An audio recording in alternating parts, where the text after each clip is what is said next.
Marcus Webb had always been a man of routines and rituals. Every morning he woke at 6:15 a.m., kissed his wife Regina on the forehead, and went for a 5-mile run through their suburban neighborhood. He'd return by 7 o'clock, shower, and make breakfast while Regina got ready for her job at the marketing firm downtown. They'd sit together for 15 minutes, never less, never more, sharing coffee and talking about their plans for the day. 4 years of marriage, and Marcus still felt that flutter in his chest when Regina smiled at him. She was beautiful in that effortless way that made heads turn, dark hair that caught the light, eyes that seemed to hold secrets, a laugh that could fill a room. He'd proposed on a beach in Malibu, the sunset painting the sky in shades of gold and crimson, and she'd said yes before he could finish his rehearsed speech. Their wedding had been perfect. 200 guests, a jazz band, Regina in a dress that cost more than his first car. His mother had cried. Her father had given a toast about finding true love. Marcus had meant every word of his vows. In sickness and in health. For better or for worse. Till death do us part. He'd meant them. It was a Tuesday in late September when the first crack appeared in his carefully constructed reality. Regina had been in the shower singing off-key to some pop song, and her phone had buzzed on the kitchen counter. Marcus had been loading the dishwasher, his hands sudsy with soap, when the notification lit up the screen. He wasn't the jealous type. He'd never snooped through her phone, never demanded passwords or access to her emails. Trust, he believed, was the foundation of any good marriage. So when he glanced at the screen, it was purely reflexive. The way your eyes are drawn to any source of light in your peripheral vision. The preview text made his hands still in the dishwater. Can't wait to see you tomorrow. He suspects nothing. I need you. The sender, David Chin. Marcus stood there, water dripping from his hands onto the tile floor, staring at those words until the screen went dark. He could hear Regina's voice from the bathroom, still singing Oblivious. The sound of her happiness made something twist in his chest. He dried his hands carefully, methodically. Finished loading the dishwasher. Started the cycle. When Regina emerged, wrapped in her bathrobe with her hair in a towel turban, he was sitting at the kitchen table with his coffee, scrolling through the news on his tablet. "Morning, babe," she said, kissing the top of his head. "Morning," he replied, his voice steady. "Sleep well. Like a rock. You make the best pillow." She grabbed her phone from the counter, glanced at it, and her expression flickered, just for a second, before settling back into normalcy. "I've got that meeting with the Hoffman account today. Might run late." "No problem," Marcus said. "I'll pick up dinner." She kissed him again and disappeared into the bedroom to get dressed. Marcus sat very still, his coffee growing cold in his hands, and felt the foundation of his world beginning to crack. Marcus was an analyst for a financial services firm. His job was to look at numbers, find patterns, and predict outcomes. He was good at it, patient, thorough, and emotionally detached from the data. That night, lying in bed beside Regina as she slept peacefully, he decided to apply the same skills to his marriage. He started with her phone. Not by stealing it or demanding access, but by watching. Regina was a creature of habit, and her passcode was her birthday backwards. Something she'd used for years. He waited until she was in the shower the next morning, then quickly accessed her messages. The conversation with David Chin went back 6 months. 6 months. Marcus felt something inside him go very cold and very quiet as he scrolled through the messages. They'd met at a networking event Regina's company had hosted. David owned an import business, Asian home goods and textiles, apparently. The messages started professionally, then friendly, then flirtatious. By month 3 they were planning their first hotel room. "I feel so alive with you," Regina had written. "Marcus is a good man, but it's like living with a schedule. Everything is planned, everything is routine. You make me feel spontaneous again." Marcus committed David Chen's number to memory, deleted his brief presence from Regina's recent apps list, and put the phone back exactly where she'd left it. When she emerged from the bathroom, he was reading a book, calm and composed. Good book, she asked. Gripping, he replied. That day at work Marcus could barely focus. His mind kept replaying those messages, Regina's words echoing in his head. Marcus is a good man, but... There was always a but. Good but boring. Safe but predictable. Loyal but not exciting. He'd given her everything. His devotion, his trust, his whole heart. And she'd taken it all and still found him lacking. During his lunch break, Marcus created a new email account under a pseudonym. He began his research on David Chin. Social media made it almost too easy: Facebook, LinkedIn, Instagram. David was 42, divorced, no kids. His business, Pacific Rim Imports, was located in the warehouse district on the east side of town. He drove a BMW, belonged to a gym downtown, and posted pictures of hiking trips and craft cocktails. In one photo Marcus found Regina. She was partially cropped out, but he recognized her bracelet, the one he'd given her for their anniversary. The date stamp was 3 months ago. They'd been on a team-building retreat that weekend, she'd said. Marcus saved everything. Screenshots, URLs, dates, locations. He created a spreadsheet tracking their patterns. Regina claimed to work late on Tuesdays and Thursdays. David's Instagram showed gym check-ins on Monday, Wednesday, and Friday. The hotel charges on their credit card statement, the one Regina said was for her work trips, matched up with dates when David's social media went quiet. It was all there, a constellation of lies arranged in perfect, damning order. For 3 weeks, Marcus gathered evidence while maintaining his routine. Morning runs, breakfast together, goodnight kisses. He became an actor in his own life, playing the role of the oblivious husband while his real self, the one burning with cold fury, worked in the shadows. He hired a private investigator, a retired police detective named Frank Morrison, who asked no questions and charged by the hour. Frank's surveillance photos were damning. Regina and David entering a downtown hotel, leaving hours later. Regina and David at a restaurant in a neighborhood they'd never visited together. Regina and David in his car, parked in a secluded lot, the windows fogged. Marcus compiled it all into 2 folders. One physical, one digital. Dates, times, locations, photographs, phone records, credit card statements. 4 years of marriage reduced to evidence of betrayal. And then, with the patience of a man who'd learned to wait, Marcus began to plan. The thing about revenge, Marcus discovered, was that it required the same skills as his job: patience, precision, and the ability to see patterns others missed. You couldn't be hot-headed or impulsive. Revenge done properly was an art form. He started with reconnaissance. David Chen's import business operated out of a converted warehouse in what used to be the industrial district. The building was old, 1960s construction, Marcus estimated, with the kind of cosmetic updates that looked good but hid structural problems. Marcus drove by on his lunch breaks, noting the details. The business occupied the ground floor and a section of the second floor. There were loading docks in the back, a small parking lot, and a sign that desperately needed repainting. Through the windows he could see shelves of merchandise: vases, textiles, furniture, decorative items. He also noted the cars in the parking lot, the times David arrived and left, the patterns of deliveries and pickups. David typically arrived by 9 a.m. and left by 6 p.m., but on Tuesdays and Thursdays, Regina's late nights, he left early, around 4 p.m. One Saturday Marcus told Regina he was going to visit his college roommate 2 towns over. Instead he drove to David's business and waited until the parking lot was empty. Then he walked around the building, taking photos with his phone, noting details. The fire escape was rusted and partially blocked by stored inventory. The electrical panel on the exterior wall was corroded. The loading dock had structural cracks. The dumpster area was overflowing and he could smell something chemical, probably cleaning supplies or solvents stored improperly. The ventilation system on the roof looked original to the building. Marcus took photos of everything, meticulous and thorough.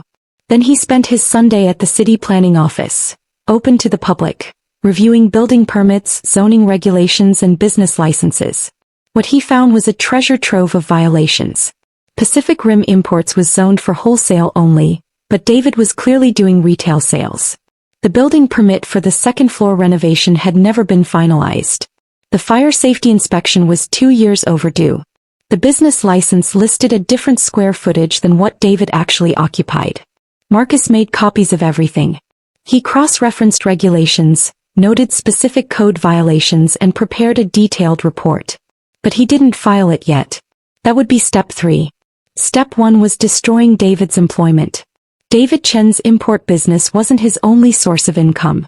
According to his LinkedIn profile, he also worked as a consultant for a larger import-export corporation, Meridian Trade Solutions. It was a legitimate company, publicly traded, with strict ethics policies and a reputation to maintain. Marcus crafted his letter carefully. He didn't lie. Lies could be disproven. Instead, he presented facts. Dear Human Resources Department of Meridian Trade Solutions, I am writing to bring to your attention a matter concerning one of your consultants, David Chen, that may be relevant to his employment with your organization. Enclosed, please find documented evidence that Mr. Chen has been engaging in a romantic and sexual relationship with a married client, which began at a professional networking event. This relationship has continued for approximately 6 months, during which time Mr. Chen has used company resources, email, phone, to facilitate personal meetings during business hours. Additionally, Mr. Chen has been conducting personal business activities during time billed to your organization. The attached phone records and timestamps demonstrate multiple instances of Mr. Chen leaving client sites early to meet with this individual, while his timesheets reflect full working days. I trust your organization will handle this matter according to your ethics policies. I am providing this information confidentially and request anonymity in any subsequent investigations. The package was thorough. Screenshots of messages where David mentioned calling in sick, when he was actually meeting Regina, timestamped photos showing David leaving work sites early, copies of Meridian's own ethics policies highlighting conflicts of interest and misuse of company time. Marcus sent it on a Monday via certified mail to ensure receipt. He used a mail service 2 towns over, paying cash, wearing gloves to avoid fingerprints. Paranoid? Perhaps. But Marcus was discovering that revenge required paranoia. That week, Regina seemed anxious. She checked her phone more frequently, her responses during dinner were distracted, and she claimed another headache on Thursday night, normally one of her late work nights. Are you feeling okay? Marcus asked, bringing her tea and aspirin. Just stressed, she said, giving him a weak smile. Big project at work. Maybe you should take it easy, Marcus suggested, sitting on the edge of their bed. You've been working so hard lately. She squeezed his hand. You're so understanding. I don't know what I'd do without you. Marcus smiled. You'll never have to find out. The call from David's employer came on Friday. Marcus didn't know the exact contents, but he could piece it together from Regina's behavior. She went pale during a phone call, not one she answered but one she made later in the bathroom with the door closed. Her voice was muffled but he heard the distress in it. That evening she was quiet during dinner, pushing food around her plate. Everything okay? Marcus asked. Just a friend having some trouble at work, she said. That's too bad. Anything serious? They might lose their job. Wow, Marcus said, shaking his head sympathetically. In this economy that's rough. What happened? Just company politics. You know how it is. I do, Marcus said. Sometimes the consequences of our choices catch up with us when we least expect it. Regina looked at him sharply, but his expression was neutral, concerned. She looked away. By Monday, David Chen was no longer employed by Meridian Trade Solutions.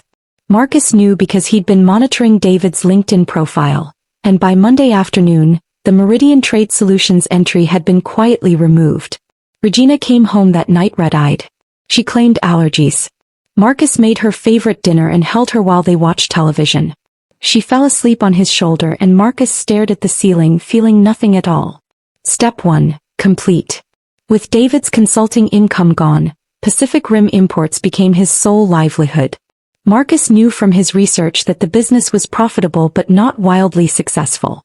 David's BMW payments, his downtown apartment rent, his gym membership, all of it depended on steady cash flow.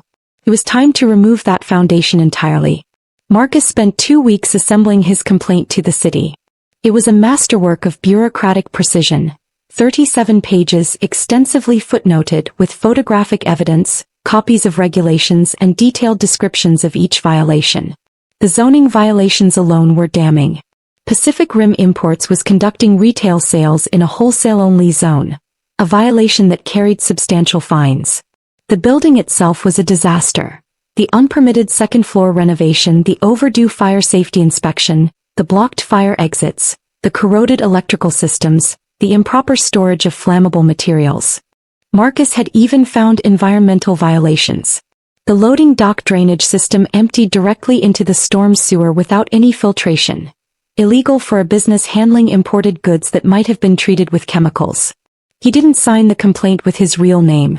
Instead, he used the name of a real person. A retired civil engineer named Harold Peterson who lived 3 states away and had no connection to anyone involved. If the city tried to contact the complainant, the trail would lead nowhere useful. Marcus submitted the complaint on a Tuesday morning, using a public computer at the library 2 towns over. Then he went to work, had lunch with colleagues and came home to his wife at the usual time. "How was your day?" Regina asked. She'd been subdued lately, quieter than usual. "The usual," Marcus said. "How about yours?" "Fine. Just fine." They ate dinner in near silence. Marcus found that he didn't mind the quiet anymore. Words felt like props in a play they were both performing. The happy couple, the strong marriage, the perfect life. All of it a fiction, and he was no longer invested in maintaining the illusion. The city inspector showed up at Pacific Rim Imports on a Thursday morning. Marcus knew because he'd driven by during his lunch break and seen the official vehicle in the parking lot. By evening, the first notice had been posted on the door. Regina didn't mention it, but he could see the tension in her shoulders, the way she clutched her phone like a lifeline. Over the next 2 weeks, more notices appeared. Red tags for fire safety violations. Stop work orders for the unpermitted construction. Environmental compliance warnings. Each one carried fines, and each one required expensive corrections before the business could continue operating. Marcus calculated the total cost, easily $60,000, probably more.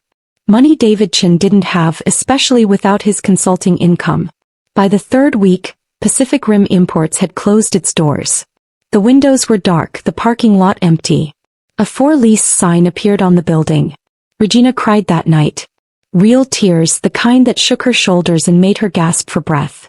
She claimed it was work stress, a project that had fallen through, budget cuts at her company. Marcus held her and stroked her hair. "It's okay," he murmured. "Everything's going to be okay." She clung to him like a drowning woman to a life raft, and Marcus felt absolutely nothing. Step 2, complete. Most people would have stopped. The affair had been disrupted, the other man's life had been effectively destroyed, and the practical obstacles to the relationship had been eliminated. David Chin was jobless and businessless, spiraling into financial ruin. Surely that was enough. But Marcus had discovered something about himself during this process. The cold calculation, the methodical dismantling of another person's life. It had awakened something in him that he didn't fully understand. It wasn't pleasure exactly. It was more like completion, the satisfaction of solving a complex puzzle. And David Chin had a family. Marcus had found them during his initial research.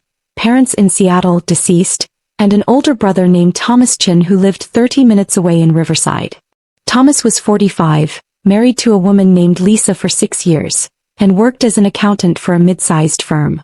On the surface, Thomas's life seemed stable. He had a nice house in a good neighborhood, a paid-off Honda in the driveway, and social media accounts filled with photos of hiking trips and weekend barbecues. Lisa Chin taught kindergarten at Riverside Elementary and posted cheerful updates about her students' achievements. They seemed happy. Marcus wondered if their happiness was real or another performance, another fiction that would crumble under pressure. Getting Lisa's phone number required some creativity. Marcus couldn't exactly call the school and ask for a teacher's personal information. Instead, he created a fake email account purporting to be from a parent in her class, asking about setting up a parent-teacher conference. Lisa responded with her school email, and Marcus sent a follow-up saying he'd prefer to text due to his work schedule. She provided her number. Marcus then spent a week crafting his message. It needed to be shocking enough to create an immediate impact but credible enough that she wouldn't dismiss it as spam or a prank. He settled on a three-part approach: establish credibility, present evidence, and provide philosophical context. We've never met, but I'm compelled to reach out to you because I believe you deserve to know the truth about your husband's family. I know this message will be shocking and you may be tempted to dismiss it, but I ask you to review the attached evidence before making any decisions. Your brother-in-law, David Chin, has been engaged in a 6-month affair with a married woman named Regina Webb. I've attached photographic evidence, time-stamped messages, and documentation of their relationship. I'm not sharing this to cause pain, but because I believe you have a right to know what kind of family you've married into. Here's what troubles me most. This isn't just about David's moral failings. It's about a pattern of behavior, a family culture that tolerates and perhaps even enables this kind of betrayal. Your husband Thomas has known about David's tendency toward questionable relationships. They've discussed it in the past according to messages I've seen. Yet Thomas has remained silent, protecting his brother rather than standing up for what's right. This is the family you've married into, Lisa. A family where breaking vows means nothing. Where they protect each other's lies and betrayals. Where loyalty to each other outweighs loyalty to their spouses. Is this the foundation you want for your life? Is this the example you want if you and Thomas ever have children? I'm not telling you what to do. But I am telling you what I wish someone had told me before it was too late. Sometimes love isn't enough when it's built on a foundation of lies and complicity. The evidence is attached. What you do with it is your choice. The attachments included photos of David and Regina at hotels, screenshots of their messages, carefully edited to remove any identifying information about Marcus, and, most damning, screenshots of text conversations between Thomas and David that Marcus had fabricated but which sounded entirely plausible. Marcus sent the message on a Sunday evening, when Lisa would be relaxed and checking her phone, when Thomas would likely be nearby. He used an encrypted messaging service that couldn't be traced, and he'd set up the account using public Wi-Fi at a coffee shop in a different city. Then he waited. The results exceeded Marcus's expectations. Lisa Chin was not a woman who tolerated betrayal or deception. On Monday morning she called in sick to work. Marcus knew because he'd been monitoring Thomas's social media, and Thomas had posted a worried message asking his Facebook friends for recommendations for marriage counselors. By Tuesday, Lisa had moved in with her sister. By Wednesday, Thomas had taken time off work and was frantically trying to reach his brother David, whose phone was apparently disconnected due to non-payment. Marcus learned all of this through careful observation and strategic social media monitoring. He'd created a fake profile that was friends with some of Thomas's friends, giving him access to the family drama as it unfolded in comment sections and concerned posts. The brothers finally connected on Thursday. Thomas drove to David's apartment, and according to a friend's Facebook post about family drama, they had a shouting match in the parking lot that ended with Thomas punching David in the face. "Can't believe what's happening with the Chin brothers," the post read. Thomas just found out David's been sleeping with a married woman and apparently Thomas's wife is leaving him because of it? This is wild. The comments section was a goldmine of gossip and speculation. Friends taking sides, offering support, sharing their own opinions about infidelity and family loyalty. It was beautiful in its chaos, a controlled demolition that Marcus had triggered with a single message. Regina noticed the tension. She'd been talking to David less frequently. His phone troubles, his financial problems, his general spiral meant he was less available for her emotional needs. But she still checked her phone constantly, still disappeared to make calls in private. One evening, Marcus came home to find her crying in their bedroom. "What's wrong?" he asked, sitting beside her on the bed.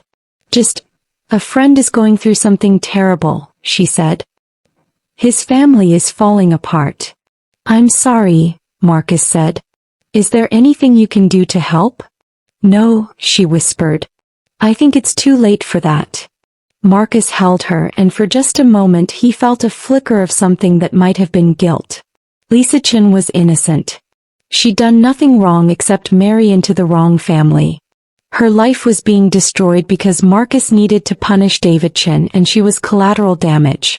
But the moment passed. This was war and there were always casualties in war. Lisa would survive. She'd find another job, another life, someone who deserved her. In a way, Marcus was doing her a favor by showing her the truth before she wasted more years in a contaminated family. At least that's what he told himself. By the end of the month, Lisa had filed for divorce. The papers were public record and Marcus read through them during his lunch break, sitting in his car in the office parking lot. Irreconcilable differences, it said. No mention of David, no mention of infidelity. Clean and simple.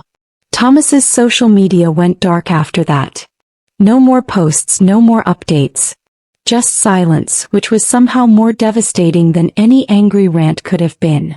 The Chin family had fractured. David was jobless, businessless, and alone. Thomas was losing his marriage and his brother. Their parents were dead, so there was no one to mediate or provide comfort. Just two brothers broken by choices and consequences. Marcus felt like a puppeteer cutting strings and watching the puppets fall. Step 3, complete. Sarah Martinez was Regina's younger sister by 3 years, which made her 26. She lived in the same city, worked as a graphic designer for a small firm, and spent her weekends at yoga classes and farmers markets. She posted inspirational quotes on Instagram, maintained a carefully curated aesthetic of gentle femininity, and had recently ended a 2-year relationship with a man who, according to her social media posts, just wasn't ready for commitment. Marcus had always liked Sarah. She was sweet in a way that Regina wasn't, softer around the edges, more openly affectionate. At family dinners she'd always made a point of asking Marcus about his work, his hobbies, his thoughts. Where Regina treated him like furniture. Comfortable, reliable, invisible, Sarah treated him like a person. "You're so lucky," Sarah had told Regina once at a family barbecue. They'd been drinking wine on the patio, and Marcus had overheard from the kitchen where he was loading the dishwasher. "Marcus is exactly the kind of guy I wish I could find. He's thoughtful and stable and he actually pays attention to you." "Yeah," Regina had replied, her tone flat. "He's great." The lack of enthusiasm in her voice had stung then. Now Marcus recognized it for what it was. Contempt wrapped in indifference. Sarah's breakup created an opening. Marcus had seen the Instagram posts. The sad quotes about knowing your worth. The photos of solo wine nights, the comments from friends offering support. She was vulnerable, lonely, and looking for validation. The first accidental encounter happened at a coffee shop Sarah frequented on Saturday mornings. Marcus had learned her routine. Same shop, same time, same order, oat milk latte with an extra shot. He arrived early, positioned himself in her usual corner, and pretended to be deeply engrossed in a book when she walked in. "Marcus." Her voice was surprised, pleased. He looked up, manufactured surprise. "Sarah. What a coincidence. I didn't know you came here. New discovery. Regina's been working Saturdays, so I've been exploring the neighborhood." Not entirely a lie. Regina had been working Saturdays, though he suspected she was actually meeting David somewhere quiet, trying to salvage their crumbling affair. "Mind if I join you?" "Please," he said, gesturing to the empty chair. They talked for an hour. Sarah opened up about her recent breakup, about feeling like she was running out of time to find someone good, about watching all her friends get married while she went to weddings alone. Marcus listened, asked thoughtful questions, made her laugh. "You're such a good listener," Sarah said. "Jake never listened like this." I'd be talking and I could just see him mentally planning his next gaming session. "His loss," Marcus said. "Regina's lucky to have you." "I'm lucky to have her," Marcus replied, the lie smooth as silk. The second encounter a week later was also accidental. Same coffee shop, same time. The third encounter Marcus suggested they meet intentionally just as friends. Sarah agreed eagerly. They started meeting regularly. Coffee became lunch. Lunch became dinner.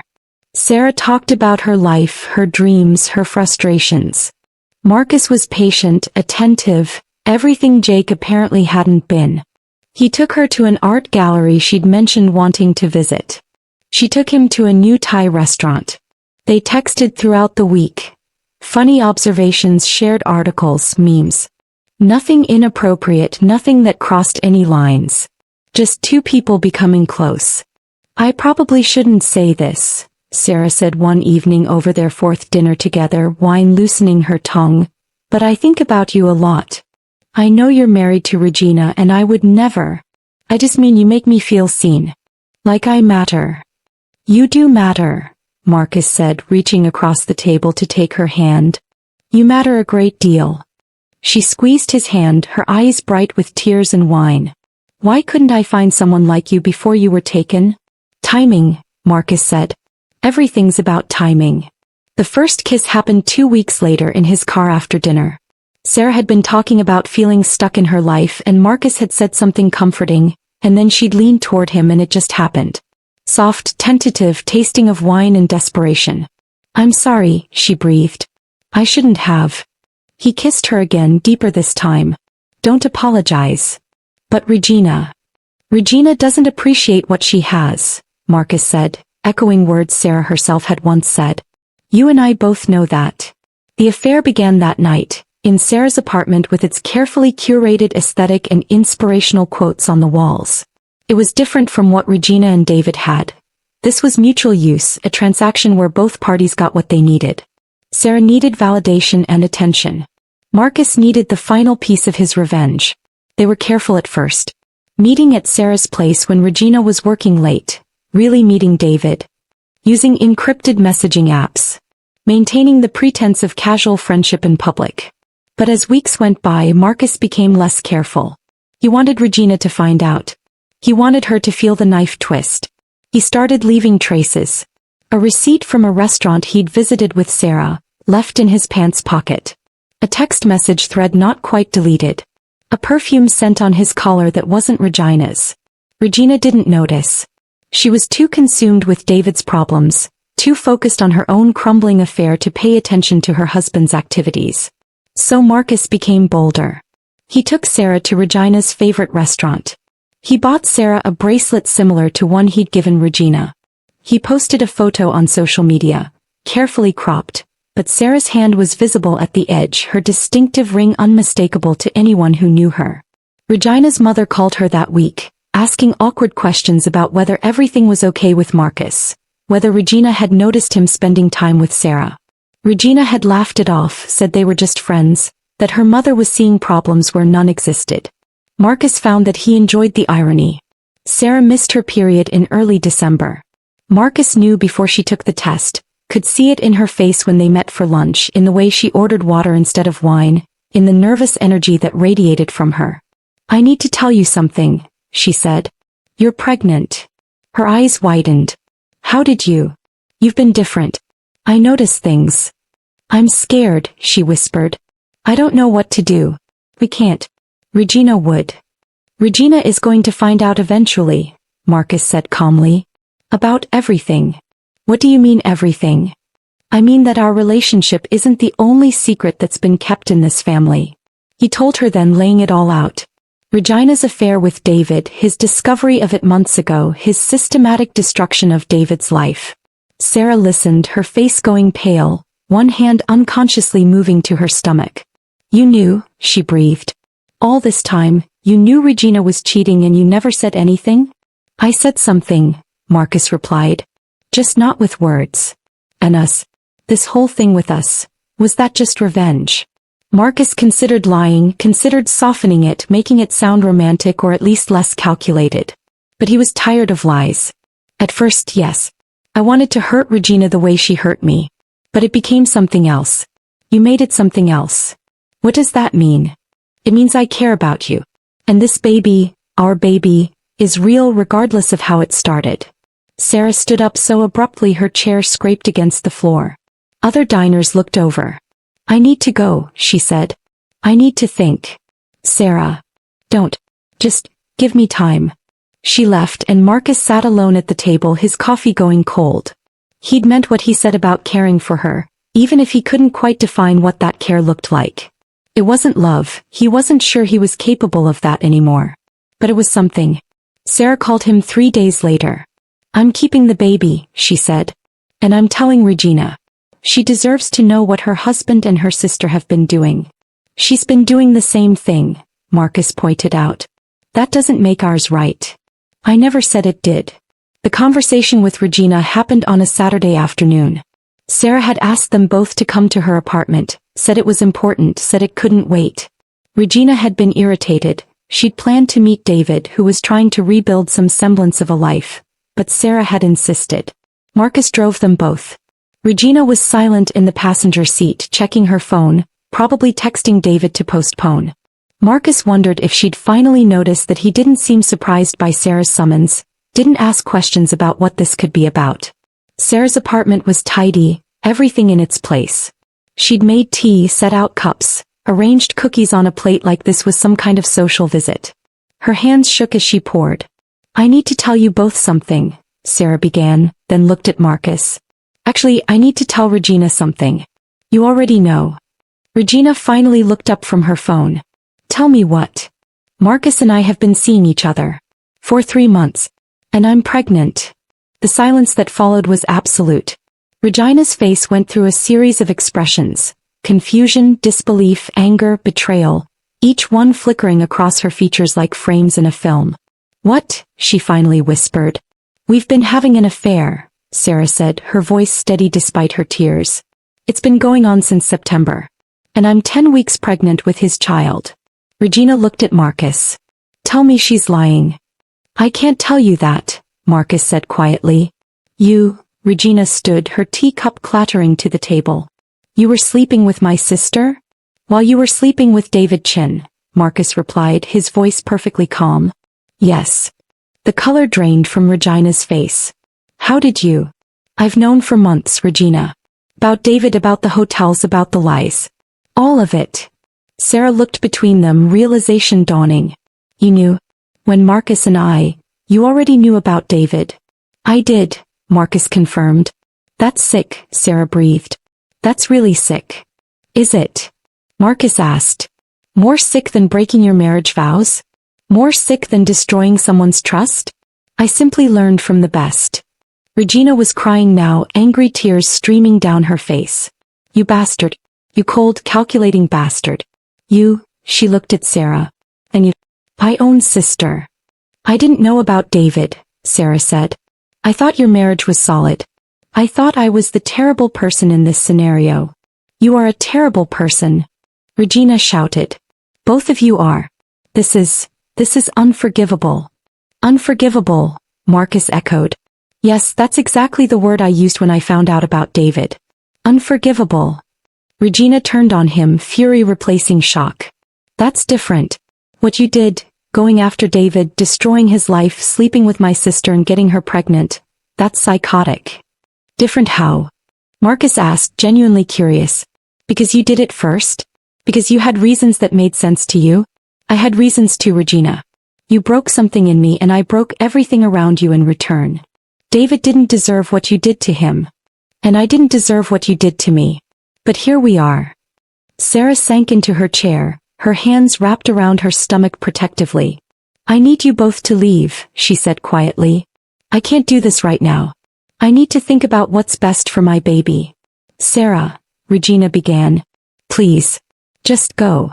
The drive home was silent except for Regina's occasional sobs. Marcus kept his eyes on the road, his hands steady on the wheel. When they arrived home, Regina went straight to their bedroom and started pulling clothes from the closet, throwing them into a suitcase. I'm leaving, she announced. Where will you go? Anywhere but here. I can't even look at you right now. You'll want to look at these first, Marcus said, pulling out his phone. He kept the folders all this time, updated and organized.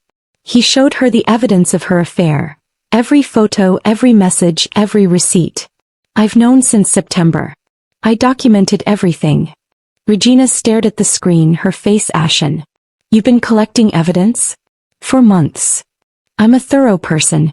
You knew that when you married me. Why didn't you just confront me? Why all this? She gestured wildly. This elaborate revenge. Because confronting you would have ended things quickly.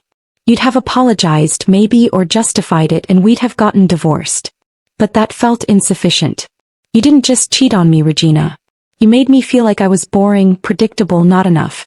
For 6 months you looked at me every day and lied. You let me believe our marriage was real while you were building something else with someone else.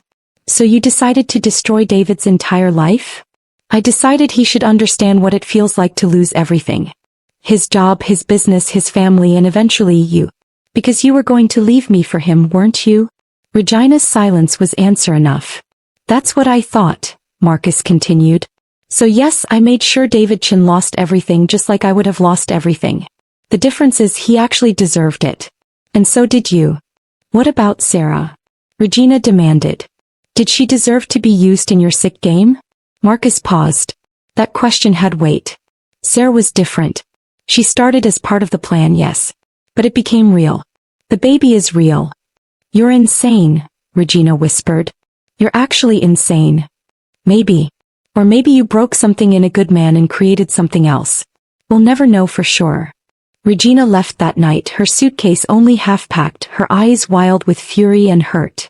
She went to a hotel, ironically one of the same hotels where she'd met David. Marcus knew because the charge appeared on their joint credit card the next day. He slept soundly that night, alone in their bed, feeling a strange sense of peace. The next few weeks were a symphony of destruction. Regina told everyone who would listen about Marcus's calculated revenge, about how he'd systematically destroyed David's life, about the affair with Sarah and the pregnancy. Some people were horrified at Marcus.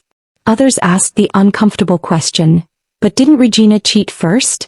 Marcus's parents were devastated. His mother called, crying, asking how her son could have done such things. I learned from Dad, Marcus said calmly. Remember when he said the key to success in business was patience and strategy? That's all this was. Business. This isn't business, Marcus. This is your life, your marriage. Was my marriage, Mom. It ended the moment Regina decided I wasn't enough. Regina's family was split. Her parents were furious with Marcus but couldn't quite defend Regina's affair. Sarah was the real victim in their eyes, caught between a cheating sister and a vengeful brother-in-law. The family dinners stopped. The group text chains went silent. David Chin resurfaced briefly, making threats about lawsuits and police reports. But Marcus had been careful, he'd broken no laws. The complaint to David's employer was truthful. The city violations were real and documented. The message to Lisa Chin contained no provable lies. Marcus had operated in the gray areas of morality but well within the boundaries of legality. David's threats faded when he realized he had no case, only anger and no resources to pursue it. Last Marcus heard, David had moved to Oregon to stay with a cousin, trying to rebuild his life far from the wreckage. Thomas and Lisa Chen's divorce finalized in February. Marcus saw the notice in the public records. He felt a twinge of something, not quite regret but awareness. Lisa had done nothing wrong except marry into the wrong family. Her life had been collateral damage in his war. But wars always had collateral damage. That's what made them wars. Sarah struggled with whether to keep Marcus in her life. She understood intellectually that she'd been used, that the affair had been born from revenge rather than genuine feeling. But she'd also seen something real emerge from that calculated beginning, or at least she wanted to believe she had. I don't know if I can trust you, she told him over coffee one afternoon. She was showing now a small bump that she kept touching unconsciously. You manipulated me. You used me to hurt Regina. Yes, Marcus agreed. He'd learned that honesty, no matter how brutal, was better than more lies. I did. I won't deny it or soften it. You were part of my plan. And now you're pregnant with my child. And I want to be involved in that child's life. Not because of revenge or strategy but because it's the right thing to do. The right thing, Sarah echoed. Do you even know what that means anymore? Honestly, I'm not sure. But I know that child didn't ask to be born into this mess. And I know that you didn't deserve to be used the way I used you. I can't undo what I did, Sarah. But I can try to do better going forward. Can you? Do better? Marcus considered the question. Could he? Was he capable of being a good father after everything he'd done? He didn't know. But he was willing to try. I want to find out, he said finally. Sarah studied him for a long moment. I'm not going to keep you from your child. But I need time. I need space. When the baby comes, we'll figure out custody and support and all of that. But right now, I need distance from you and from all of this. I understand. Do you? Do you really? Because you destroyed my family, Marcus. My relationship with Regina is probably over. My parents look at me like I'm a stranger. All because you decided to use me as a weapon. I know. Knowing isn't enough. I need you to actually feel something about it. Remorse, guilt, anything. But when I look at you, I see nothing. You're like a robot going through motions. Marcus didn't know how to explain that the nothing she saw was all that was left. Regina's betrayal hadn't just hurt him. It had excavated something essential, leaving a hollow space where his emotions used to be. He felt things intellectually, understood them conceptually, but the visceral experience of feeling was distant, muted. I'm sorry, he said, and meant it as much as he was capable of meaning anything anymore. Sarah shook her head, tears streaming down her face. I almost believe you. She left, and Marcus sat alone with his coffee, watching people pass by on the street outside. Happy couples, families with children, individuals absorbed in their phones. Normal people living normal lives, untouched by the kind of calculated destruction he'd wrought. He wondered if he'd ever be normal again or if this hollowness was permanent. Regina hired a vicious attorney, a woman with a reputation for destroying husbands in divorce court.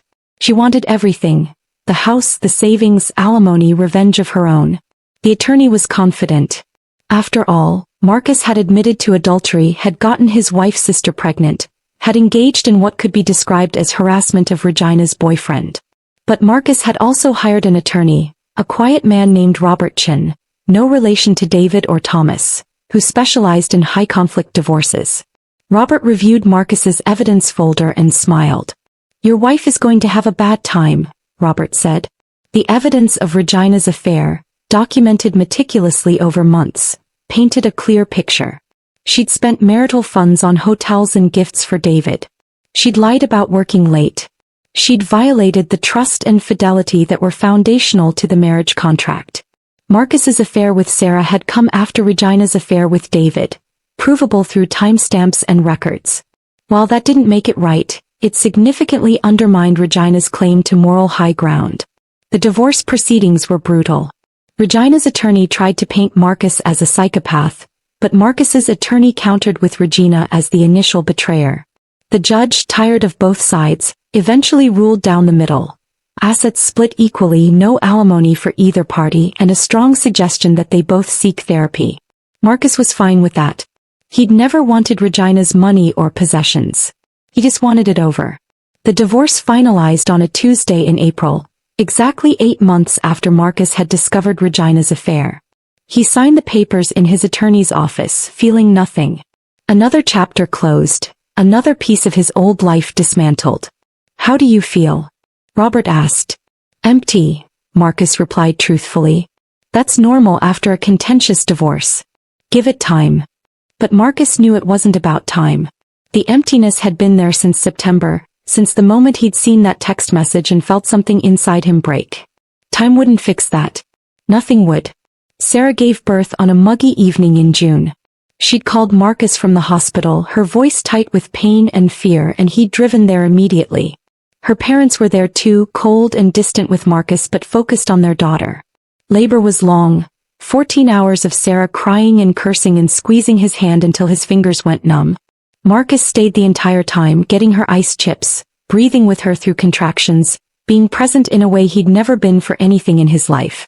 When the baby finally came, a girl small and red and screaming, Sarah burst into tears. The nurse placed the baby on Sarah's chest, and Marcus felt something crack in the hollow space where his emotions used to live. She's perfect, Sarah sobbed. Look at her, Marcus. She's perfect. Marcus looked. His daughter had a scrunched face and dark hair and tiny fists that waved in the air like she was already fighting the world. She was perfect. And terrifying. What should we name her? Sarah asked, exhausted but glowing. They'd discussed names before, circled around options without committing. But looking at his daughter, Marcus knew. Grace, he said. Her name should be Grace. Grace, Sarah repeated, testing it out. Grace Martinez. I like it. Not Martinez, Marcus said. Grace Webb. She should have my last name. Sarah looked at him surprised. They'd argued about this before. Sarah had wanted her last name, wanted to claim this child as hers alone. But something in Marcus's voice made her reconsider. Okay, she said finally. Grace Webb.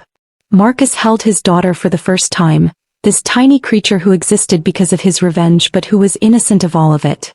She squirmed in his arms, made small mewling sounds, and something in his chest, something he'd thought was dead, stirred. Maybe he wasn't completely hollow after all. The first year of Grace's life was an exercise in negotiation and co-parenting. Sarah lived in her apartment with the baby. Marcus rented a condo nearby. They split custody. Marcus took Grace 3 nights a week, more as she got older and less dependent on breastfeeding. Marcus learned to change diapers, warm bottles, soothe a crying infant at 3 a.m. He was methodical about it, approaching fatherhood the way he approached everything, with research, planning, and execution.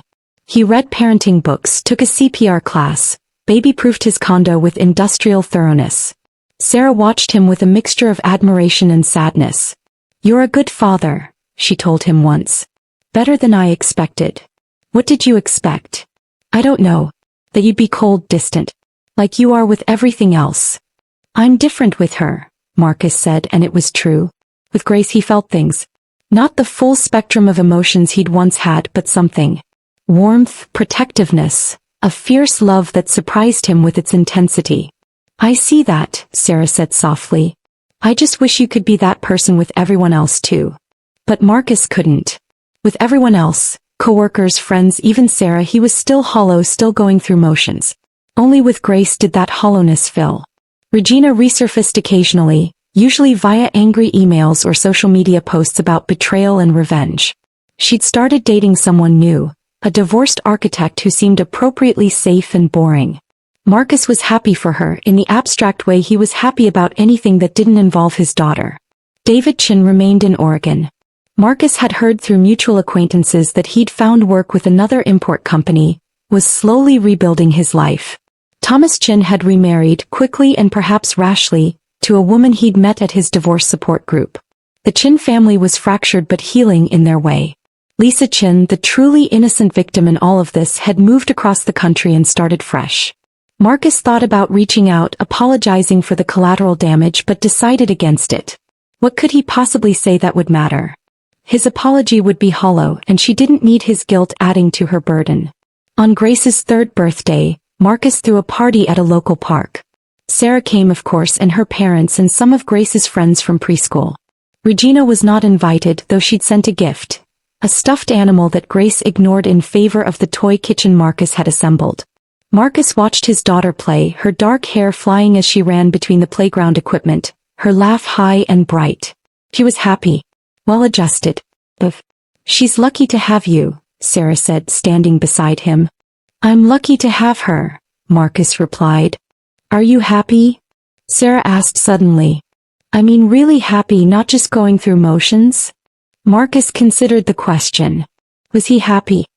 He felt content with his daughter, fulfilled in his role as father.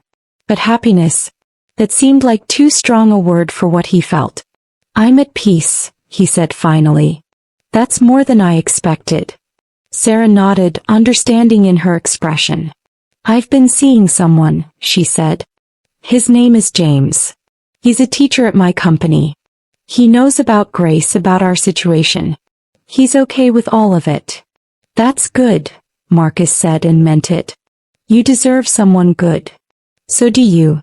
Marcus shook his head. "I'm not built for relationships anymore. I don't trust people, and people shouldn't trust me. Grace is enough." "That's sad, Marcus." "Maybe. But it's honest." They watched Grace together, this little person they'd created from revenge and mistakes and complicated feelings. She was laughing as another child pushed her on the swing, her joy uncomplicated and pure. "Do you regret it?" Sarah asked quietly. "Everything you did?" Marcus thought about David's destroyed life, about Lisa's broken marriage, about the Chin family's fracturing. He thought about Regina's betrayal and his own calculated response. He thought about Sarah used as a weapon and the baby that resulted. "I regret hurting you," he said finally. And I regret the collateral damage. Lisa Chin, Thomas Chin, people who did nothing wrong. But David? Regina? Oh. They made choices and I made sure they faced consequences. Maybe I went too far. Probably I went too far. But regret? That would require me to wish I'd done things differently and I don't. That's honest, Sarah said. Brutal but honest. It's all I have left. 5 years after the divorce, Marcus ran into Regina at a grocery store. She was with her husband, the architect, and they had a baby in the cart. A chubby-faced boy who couldn't have been more than a year old. Marcus, Regina said, her voice neutral. Regina, he replied. Congratulations on the baby. Thank you. She paused, something like old pain flickering across her face. How's Grace? She's wonderful. 8 years old now, 2nd grade, learning piano. That's good. They stood there awkwardly while Regina's husband shifted uncomfortably and the baby made gurgling sounds. The moment stretched, filled with the weight of everything unsaid. I'm sorry, Marcus said suddenly. For what I did to David, for the way I handled everything. I should have just confronted you, gotten a divorce, moved on. The revenge was excessive. Regina blinked, clearly surprised. I didn't expect to ever hear you apologize. I'm not apologizing for being hurt or angry. You earned that. But the scope of what I did, destroying David's life, using Sarah, causing all that collateral damage, that was wrong. I was wrong. Yes, you were, Regina said. But I was wrong first. I cheated, I lied, I broke our marriage. You just made sure I understood what that really cost. Did you understand? I do now, Regina said, glancing at her husband and baby. It took years, therapy, a lot of hard conversations. But I understand that what I did to you was terrible. And I understand that what you did in response was terrible too. We were both terrible people for a while there. Were? Marcus asked with a slight smile. Past tense. I'd like to think so. I'm trying to be better.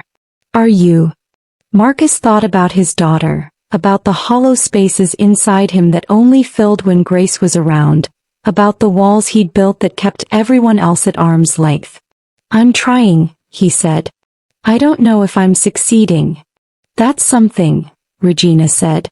She hesitated, then added, Grace is lucky to have you as a father. Sarah told me a while back that you're really good with her. You and Sarah talk? Sometimes. It took years and it's still awkward, but she's my sister. We're trying to rebuild. I'm glad, Marcus said and meant it. They parted with polite nods, two people who'd once destroyed each other trying to navigate a chance meeting with Grace. Marcus watched her walk away with her new family and felt something. Not quite forgiveness, not quite closure, but perhaps the beginning of acceptance. Part 18. The Letter to Grace. On Grace's 16th birthday, Marcus sat down and wrote her a letter. He sealed it and put it in his safe deposit box, with instructions that she should receive it on her 25th birthday, when she was old enough to understand. The letter told the whole story. Regina's affair, his discovery, his calculated revenge, the affair with Sarah that led to Grace's conception. He spared nothing, included all the ugly details, explained his mindset and his choices. He ended with this. Dear Grace, by the time you read this, you'll be 25 years old, and I hope you'll be wise enough to understand what I'm about to tell you. Your birth was the result of revenge. Your mother and I came together not from love, but from my desire to hurt someone else. That's a terrible truth, and I've debated for years whether you should know it. But you deserve the truth.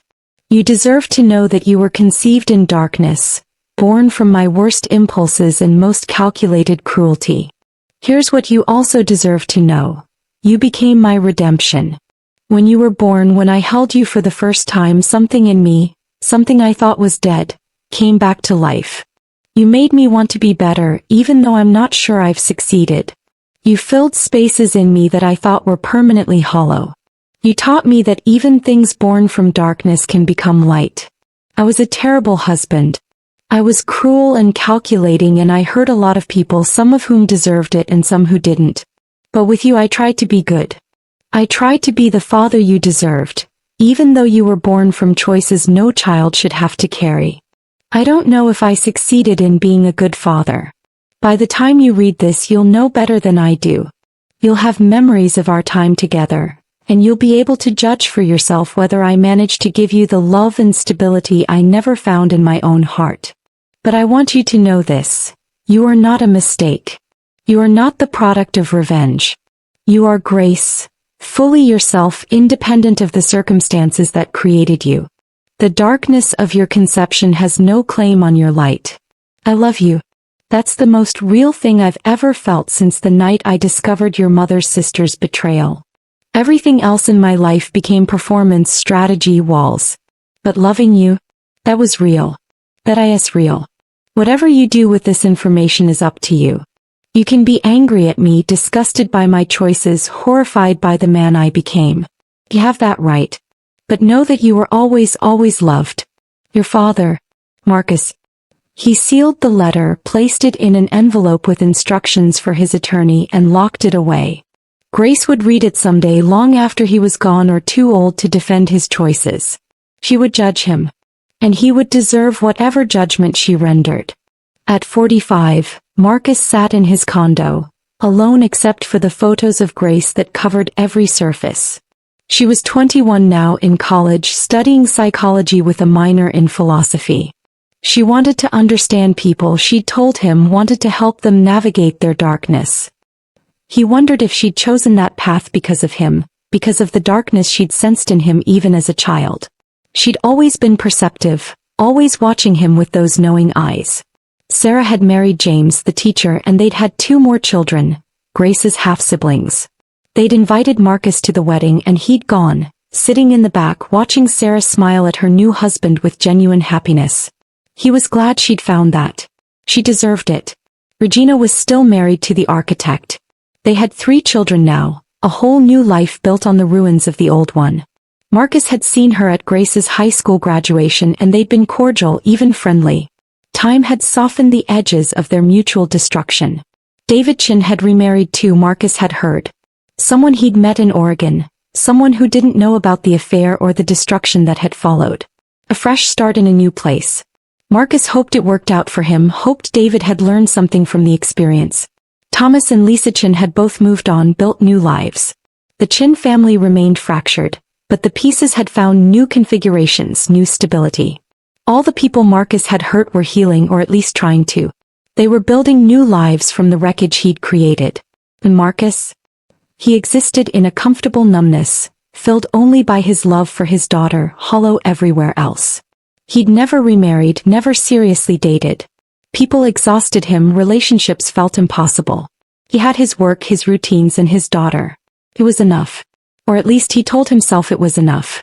On his 50th birthday, Marcus took Grace out for dinner at the same restaurant where he'd confronted Regina about the affair 10 years before. Grace didn't know the significance of the location and Marcus didn't tell her. "Are you happy, Dad?" Grace asked over dessert, the question coming out of nowhere. "Where did that come from?" "I worry about you. You're always alone. You never date, never seem to have friends. Just work and me. That can't be fulfilling." Marcus studied his daughter, so grown up now, so beautiful and wise beyond her years. She had his eyes and Sarah's gentle nature, a combination that had produced someone far better than either of her parents. "I'm content," he said. "That's more than many people get." "But are you happy?" He considered lying, but he'd promised himself he'd always be honest with Grace, even when the truth was uncomfortable. "No," he said finally. "I haven't been truly happy since before you were born. Something broke in me back then and I don't think it ever healed properly." "What broke it?" "Betrayal. And my response to it. I did terrible things, Grace. Things I thought were justified at the time, but looking back." He trailed off, staring at his wine glass. "Everyone does terrible things sometimes," Grace said gently. "The question is what we do after." "And what have I done after?" "You've been a good father. You've been present and loving and supportive. You've been honest with me even when the truth was hard. That counts for something." "Does it count enough?" Grace reached across the table and took his hand. It counts enough for me. Marcus felt tears prick his eyes. Real tears, real emotion breaking through the numbness that had become his normal state. I don't deserve you. Maybe not. But you have me anyway. That's how grace works, Dad. It's undeserved. That's the whole point. He laughed, surprised. Is that why your mother and I named you Grace? I always wondered if there was more to it than just liking the name. There was more to it, so much more. But that was for the letter, for her 25th birthday, for the truth that would come later. For now, this moment was enough. Sitting across from his daughter, holding her hand, feeling something real in the hollow spaces. I love you, Grace. I love you too, Dad. They finished their dinner, talking about her classes and her friends and her plans for the future. Normal conversation, a normal evening, a normal father and daughter. From the outside, no one would guess at the darkness that had preceded this moment, the revenge and betrayal and calculated cruelty that had led to Grace's existence. But darkness doesn't always produce more darkness. Sometimes, if you're very lucky, it produces light. Grace was Marcus's light, his only light, and that had to be enough. Grace sat in the attorney's office, the sealed envelope before her. Her father had died 6 months ago, peacefully in his sleep at the age of 75. He'd lived a quiet life, retired early, spent his later years reading and taking long walks and being present for Grace's life milestones. He'd been there when she graduated college, when she got her PhD, when she opened her own therapy practice. He'd walked her down the aisle at her wedding, met his grandchildren, been the kind of grandfather who told stories and gave piggyback rides and showed up to every school play. He'd seemed happy, or at least content, in those final years. The hollowness had remained, but Grace had learned to work around it, to love him as he was rather than as she wished he could be. Now she held the letter he'd written on her 16th birthday, the truth he'd saved for her 25th. She was 50 now, with grown children of her own, and she wondered what truth could possibly matter after all these years. She opened the envelope and began to read. 2 hours later she set down the letter, tears streaming down her face. She understood now. Understood the shadows she'd always sensed in her father, the walls he'd built, the carefully controlled emotions. She understood why her mother Sarah and Aunt Regina had always been awkward around each other, why certain topics were never discussed at family gatherings. She understood that she'd been born from revenge, from darkness, from one man's calculated cruelty. And she understood that her father had spent the rest of his life trying to make up for it. Grace picked up her phone and called her mother. Mom? I just read Dad's letter. There was silence on the other end, then a soft sigh. He told you everything? Everything. How do you feel? Grace thought about it. How did she feel? Angry? Sad? Betrayed? She examined her emotions with the clinical precision of the therapist she'd become. I feel grateful, she said finally. Grateful. He could have kept lying. He could have let me believe the comfortable fiction. But he trusted me with the truth, even knowing I might hate him for it. That takes courage. He loved you so much, Grace. More than he loved anything else in his life. I know, Mom. I always knew. After she hung up, Grace sat with the letter, reading it again, understanding her father in a way she never had before. He'd been broken, yes, but he'd tried to be better. He'd failed in most areas of his life, but with her he'd succeeded. And maybe that was enough. Maybe one person's redemption could come through loving one other person well, even if everything else stayed broken. Grace folded the letter carefully, placed it back in the envelope and put it in her desk drawer. Someday when her own children were old enough, she might share this story with them. Or maybe she wouldn't. Some truths were meant to be carried privately, weights that shaped you without crushing you. She thought about her father, about the man he'd been and the man he'd tried to become. She thought about revenge and betrayal and the cascading consequences of people's choices. She thought about how darkness could produce light if you were willing to do the work. And then she picked up her phone and scheduled her next therapy client, ready to help someone else navigate their own darkness, carrying her father's lessons with her. Because that's what grace did. It transformed darkness into light, revenge into redemption, broken people into something whole. Her father had taught her that. And that, in the end, was everything.